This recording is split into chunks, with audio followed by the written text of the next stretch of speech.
Good morning, folks, and welcome to another episode of Bessette of Bessette.com. I'm here to talk to you today, since it's October 1st, about Breast Cancer Awareness Month. Let's talk about the cure for cancer. Everybody donates and recognizes cancer this month. The NFL, for an example, wear pink, and so do other people for other organizations to raise money for the cure of cancer. I love the guys. I think what they're doing is great. But the way I look at it from a science perspective is what is cancer? Number one. And what about the prevention of cancer? I mean, the cure for cancer to me is the prevention of the disease in the beginning, or to begin with. First of all, let's take what is cancer? If you believe that our bodies are self-healing and self-regulating, this is going to make a lot of sense to you. Let's go back a little bit in history. 1900s, the cancer rate in the United States was about 3%. Now the cancer rate, it's the second leading cause of death of all Americans right after cardiovascular disease. So it's pretty prevalent. Well, what's changed since 1900 to 2018? Well, it's not a social thing or economic thing. I mean, poor people get cancer, rich people get cancer, middle class get cancer, super rich people get cancer. So it's not a money issue. What about your where you're from or what nationalities you are? That doesn't have any bearing. I mean, you could be white, black, pink, yellow, green, blue. You still get cancer. So let's think about what the other commonalities are that would give us any disease, or let's just say cancer for now. What about our food? That's one thing in common that we all have, is our food. Back in the 1930s, there was a PhD named Otto Warburg that came up with, by the way, he was a Nobel Prize winner, for the discovery of what causes cancer. Nobody ever hears about him anymore. But what does cause cancer? Let's think about that. How can you have a cure for something that you may not know what the cause of it is? Now, there are a lot of causes, but Warburg came up with the number one cause of cancer, and that's oxygen deprivation to the cell membrane. Now, if you can own that and understand that we're not getting oxygen to our cells, well, let's think about this. How does food have to do with that?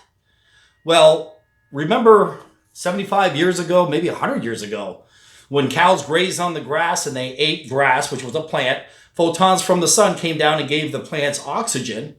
The cow eats the grass goes in the cow's meat. The cow eventually gets slaughtered from grazing on the grass over years. We eat the meat, which is the omega-3, which is unadulterated, and it is unprocessed. We get that in our bodies. So we eat what the cow ate. Well, cows don't eat grass anymore. So now we have a lack of oxygen in just cows. Same with chicken, same with eggs, and even with plants. I mean, our food has been processed so bad nowadays, and nobody talks about that. I mean, if you think about it, you can't just come right out and say, hey, it's our food. I mean, it's billions of dollars revenue for the food process, or for the food industry. Okay, so what do? Well, I'm going to be giving a lecture or a seminar, if you'll call it, on the 2 days this month, on October 11th and on October 25th at 6 o'clock at Raw Gym. And half of the proceeds for these lectures are going to the National Breast Cancer Foundation. And what I'm going to be talking about is how to protect yourself from cancer. How come this person gets cancer and that person doesn't get cancer? Is it a genetic thing? No. there's a genetic, there's genetics really have nothing to do with it. Did your father have cancer? It's one of the first questions the doctor might ask you. You might say, no, how come I got it? Or, yeah, he did have cancer. He died of cancer.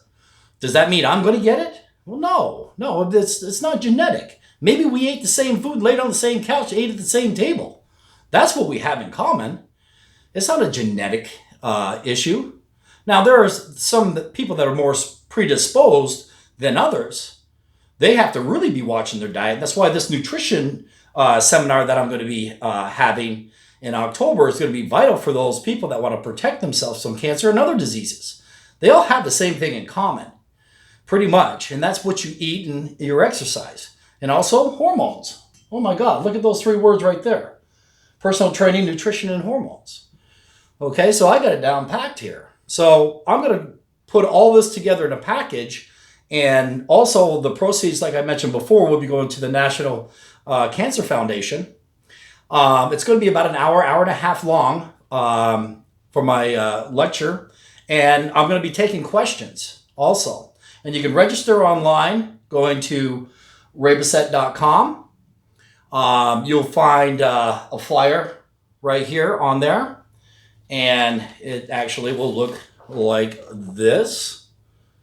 Okay, and I'll be able to answer any other questions again. So how do you protect yourself? Do I live on a farm for the rest of my life? Well, that would be great, because then you know at least where your food's really coming from. Is that meat in the store really grass-fed? Well, define what grass-fed is. I know that our government has a real broad way of saying things.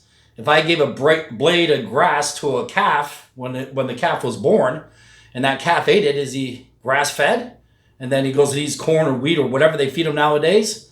Well, technically, I guess he would be grass-fed now, wouldn't he? Well, that's the way I look at things. So the best thing is to educate yourself on food choices today, and also cooking. You know, how do I oxygenate myself? Well, one thing is through parent omega-3s and parent omega-6. Now, what is parent omega-3 and omega-6? Well, they are essential fatty acids. Essential fatty acids has kind of a bad name, and a lot of people use it in the wrong terms. But the parent is actually the father, or the parents, or the actual plant or grass, like I mentioned before as an example with the cows. What Professor Brian Peskin has formulated is a product called, well, I call it Extend Life, essential fatty acids. What these do is it is pure omega-6 and omega-3 plant-based. So instead of waiting for the cow to eat something, or a chicken, or the eggs, or plants, this is the plant stuff. This is the original source. So this will oxygenate your cells, your cell membrane. Okay, remember, cancer is caused by deoxygenation of those cell membranes, and it can be fixed. It can be prevented, mainly. And of course, exercise, has a lot to do with it. And inflammation, there are secondary sources, but the number one is the deprivation of oxygen to a cell. That cell has to use sugar to survive, and it multiplies, and that's how cancer is born. Now, we can actually reverse or slow it down, or even prevent it, again, by eating correctly, which I'll be going through in my class, by exercising, and again, weight training is your number one bang for the buck. Cardio is invited, and also your hormones. Hormones are a big deal. We never lived past 40 years old back a couple hundred years ago, so hormones never went bad. We never knew what the benefits of or what the price to pay of losing what Mother Nature takes away, and that's your hormones. Everything starts going down. Okay, so anyway, so it'll be a great class. I hope to see you there. You can go ahead and read online. I'll have it online this afternoon on how to Register. We're going to limit it to 15 people per class. I'm scheduled to have 2 classes, and again, it's going to be the 11th and the 25th of this month from 6 p.m. to 7:30 p.m. at night. Now, we may have more dates available. Depends on the demand here. Okay? So anyway, this is Ray Bessette signing off, and you all eat safe and have a great day.